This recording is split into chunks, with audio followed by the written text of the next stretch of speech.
Hello friends, this is Jyoti Verma. Today I am going to start with language across the curriculum unit second. Unit second के अंदर हम start करने वाले हैं language skills यानी भाषा कौशल, और इस यूनिट का हमारा ये फर्स्ट टॉपिक है। हमने हमारी पूरी फर्स्ट यूनिट कवर कर ली है और आई होप आपको सारी वीडियोस बहुत पसंद आई होंगी। आपने सारी वीडियोस के पॉइंट्स को अच्छी तरीके से लिखा भी होगा नोट्स में और समझा भी होगा। और अगर आपको उस यूनिट से रिलेटेड कोई भी प्रॉब्लम है तो आप कमेंट सेक्शन में कमेंट कर सकते हैं। और अब हम स्टार्ट करने जा रहे हैं हमारी सेकेंड यूनिट, भाषा कौशल यानी लैंग्वेज स्किल्स। सबसे पहले हम इसका इंट्रोडक्शन देखेंगे कि क्या है भाषा कौशल यानी लैंग्वेज स्किल क्या है। परंपरागत रूप से भाषा कौशल अधिग्रहण का केवल गैर ज्ञान या सैद्धांतिक विषयों तक ही सीमित माना जाता था। भाषा अधिगम केवल भाषा पाठों का अभिन्न अंग माना जाता था। मतलब पहले क्या माना जाता था कि जो भाषा अधिगम है, भाषा को लर्न करना, मतलब अधिगम का मतलब क्या होता है, लर्न, उसको याद करना, उसको एक तरीके से जैसा कि आप बोल सकते हैं ग्रहण करना। भाषा का जो अधिगम है उसको सीखना केवल क्या माना जाता था, भाषा पाठों का अभिन्न अंग माना जाता था। अब क्या है, छात्रों से संप्रेषण प्रयोजनों हेतु उनके प्राथमिक चरणों में भाषा सीखने की अपेक्षा की जाती थी। अब क्या है, लेकिन वर्तमान युग में, जो मतलब आज का टाइम है, वर्तमान युग में क्या है, भाषा एक उपकरण का कार्य करती है। मतलब ये एक तरीके से इंस्ट्रूमेंट है किसी चीज के लिए, मतलब बातचीत करने के लिए, कम्युनिकेट करने के लिए एज अ इंस्ट्रूमेंट, उपकरण के रूप में कार्य करती है। आगे क्या है, जो अपने मित्र या छात्रों और वय समूहों से बातचीत को, उनके अधिगम को बढ़ाने में सक्षम बनाती है। मतलब पहले क्या था कि इसको सिर्फ एक तरीके से कि आपने उसको लर्न कर लिया और नॉर्मली पाठों के जरिए उसको पढ़ लिया, लेकिन अब जो है भाषा कौशल क्या है कि आप अपने मित्रों से, अपने पीर ग्रुप से, अपने क्लास से, अपने क्लासमेट से, इन सबसे बातचीत करते हैं और अधिगम को और ज्यादा सरल बनाते हैं। किसके जरिए, भाषा कौशल के जरिए, ताकि आप अच्छी तरीके से एक इफेक्टिव लर्निंग कर सके। आगे क्या है, यह विज्ञान, भूगोल, इतिहास और गणित जैसे विभिन्न वैचारिक विषयों को सक्षम बनाती है। मतलब सारे सब्जेक्ट्स जो हैं, चाहे वो विज्ञान हो, साइंस हो, भूगोल यानी ज्योग्राफी हो, इतिहास यानी हिस्ट्री हो, या गणित यानी मैथमेटिक्स हो, हर तरीके के जो विषय होते हैं उनको, ये सारे जो वैचारिक विषय होते हैं, इन सबको सक्षम बनाता है। नेक्स्ट हम देखेंगे भाषा कौशल यानी लैंग्वेज स्किल्स बेसिकली है क्या। तो इसमें है अधिगम की प्रक्रिया, जो अधिगम का एक लर्निंग का जो प्रोसेस होता है, अधिगम की प्रक्रिया छात्रों और शिक्षकों के बीच एक सराहनीय पुल का निर्माण करती है। मतलब बच्चे जो है वो अपने शिक्षक से जुड़े हैं और शिक्षक जो है अपने बच्चों से यानी स्टूडेंट से जुड़े हुए हैं। तो इनके बीच का जो एक सराहनीय पुल है वो क्या है, अधिगम की प्रक्रिया या भाषा कौशल जो है, यानी जो शिक्षक द्वारा पढ़ाया या सिखाया जाता है छात्र को, उसको प्राप्त करने में सक्षम बनाता है। मतलब जो छात्र है वो सक्षम है क्या करने के लिए, जो शिक्षक पढ़ा रहा है उसको ग्रहण करने के लिए। आगे है, आज अधिगम की प्रक्रिया का उद्देश्य विभिन्न कौशलों का विकास करना है जो छात्रों को स्वतंत्र पूर्वक कार्य करने को सहायता प्रदान करती है। क्योंकि आज का जो भाषा कौशल है उसका मुख्य कारण क्या है, बच्चों की जो कार्य करने की क्षमता है या उसको और ज्यादा प्रभावपूर्ण बनाना, उसमें सहायता प्रदान करना। आगे क्या है, भाषा संप्रेषण का प्राथमिक साधन क्या है, होने के नाते कई उपयोगी उद्देश्य का कार्य करती है।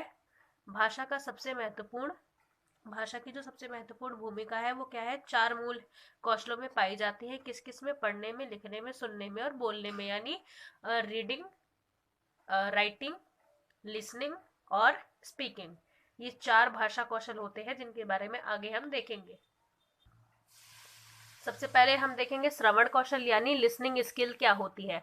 तो लिसनिंग स्किल के अंदर हम देखेंगे श्रवण पहला और भाषा का अत्यधिक मूल कौशल है। क्योंकि सबसे पहले हम क्या करते हैं, कोई भी अधिगम करते वक्त या किसी भी काम को करते वक्त उस चीज के बारे में सुनते हैं, या उससे रिलेटेड कोई भी कार्य हम सुनकर या फिर किसी से एक्सपीरियंस करके करते हैं। तो सबसे पहले हमें उसको सुनना पड़ेगा।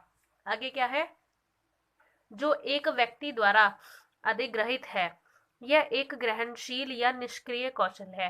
मतलब ये ग्रहणशील भी है कि आप उसको रिसीव कर सकते हैं, और निष्क्रिय भी है जो हमारे कान और मस्तिष्क के उपयोग को संदर्भित करता है। मतलब इन दोनों को आपस में संदर्भित करता है, किसको, कान को और मस्तिष्क को, क्योंकि कान सुनते हैं तो वो मस्तिष्क से यानी हमारे ब्रेन से जुड़ते हैं। इसी से हमारा जो एक भाषा कौशल है वो क्या होता है, उसका एक फीडबैक निकल के आता है कि आपने जो चीज सुनी उसको आपने माइंड से कनेक्ट किया और उसका फीडबैक बताया कि आपने क्लियरली सारी इंफॉर्मेशन को सुन लिया है। आगे क्या है, यह भाषा समझ हेतु बोला और सुना जाता है। मतलब समझ के लिए क्या किया जाता है, बोला भी जाता है और सुना भी जाता है। आगे क्या है, यह एक प्राकृतिक भाषा कौशल है। आगे क्या है, प्रातः प्रायः शिक्षार्थी प्रत्येक शब्द को समझने हेतु अनावश्यक दबाव के कारण श्रवण कौशल को विकसित करने में कठिनाई महसूस करते हैं। यानी कि अगर किसी चीज को समझने के लिए या किसी कोई भी ऐसा शब्द है जिसको समझने के लिए अनावश्यक रूप से अगर आप पर दबाव डाला जाए तो आपका जो श्रवण कौशल है उसको विकसित करने में बहुत ज्यादा कठिनाई होगी।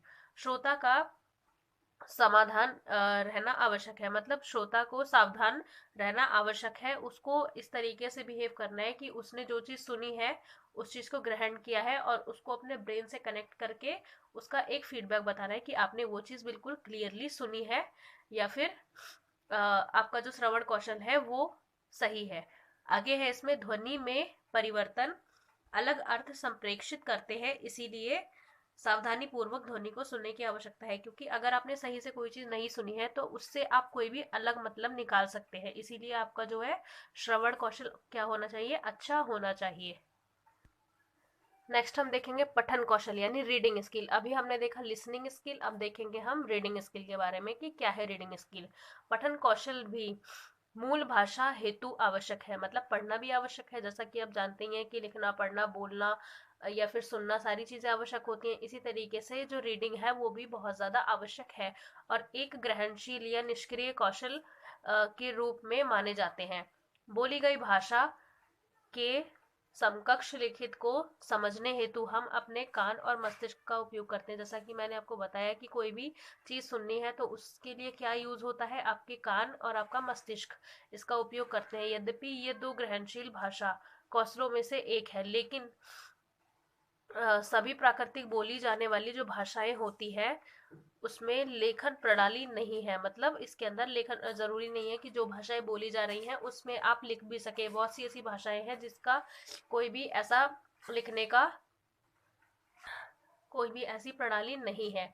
आगे है पठन कौशल भाषा अधिगम कौशल के रूप में माना जाता है। यह शब्दावली वर्तनी व्याकरण और लेखन सहित भाषा के सभी भागों में संशोधन हेतु सहायता प्राप्त करता है। पठन भाषा का सही विकसित करने हेतु अभिप्रेरणा में वृद्धि करता है। आगे है पठन कौशल लगातार समाचार पत्र लेख किताबें और पत्रिकाएं आदि पढ़ने से बढ़ाया जा सकता है। मतलब बेसिकली क्या क्या क्या कहना चाह रहे हैं पैराग्राफ की जो रीडिंग स्किल है वो भी आपकी बहुत अच्छी होनी चाहिए। बहुत सी ऐसी भाषाएं होती हैं जो आप सुन सकते हैं लेकिन आप उसको लिख नहीं सकते, लेकिन जो चीजें लिखी जाती हैं उसको भी पढ़ने का आपको ज्ञान होना चाहिए। जिन भाषाओं को आप लिख रहे हैं सुन रहे हैं उनको पढ़ने का भी ज्ञान होना चाहिए। और रीडिंग स्किल आप अपनी कैसे इंक्रीज कर सकते हैं, समाचार पत्रों को पढ़ के, उसको किसी लेख को पढ़ के या किताबों को पढ़ के या अन्य पत्रिकाएं भी आती हैं, मैगजीन्स आती हैं, इनको पढ़ के आप अपनी रीडिंग स्किल को और ज्यादा मजबूत कर सकते हैं। नेक्स्ट हम देखेंगे वादक कौशल यानी स्पीकिंग स्किल। इसमें क्या है, वादक कौशल एक व्यक्ति द्वारा मूल भाषा अधिग्रहित दूसरी भाषा कौशल के रूप में माना जाता है। यह एक उत्पादक कौशल और सक्रिय कौशल हमारे मुखर प्रणाली और मस्तिष्क ध्वनि द्वारा सही भाषा उत्पन्न करने और प्रयोग करने को संदर्भित करता है। मतलब ये एक एक्टिव स्किल है, क्योंकि स्पीकिंग आप तभी कर सकते हैं जब आप एक्टिव रहते हैं। तो उस समय आप उस तरीके की स्पीकिंग करते हैं जो चीज़ आपके माइंड में सेट होती है और उस चीज़ के बारे में आप कुछ अपनी अवधारणा बताते हैं या आपका जो कॉन्सेप्ट है उसको क्लियर करते हैं कुछ भी बोलकर। जब तक आप एक्टिव नहीं होंगे तब तक आप किसी भी प्रकार की स्पीकिंग नहीं कर सकते, ये आपके मस्तिष्क से कनेक्ट नहीं होती।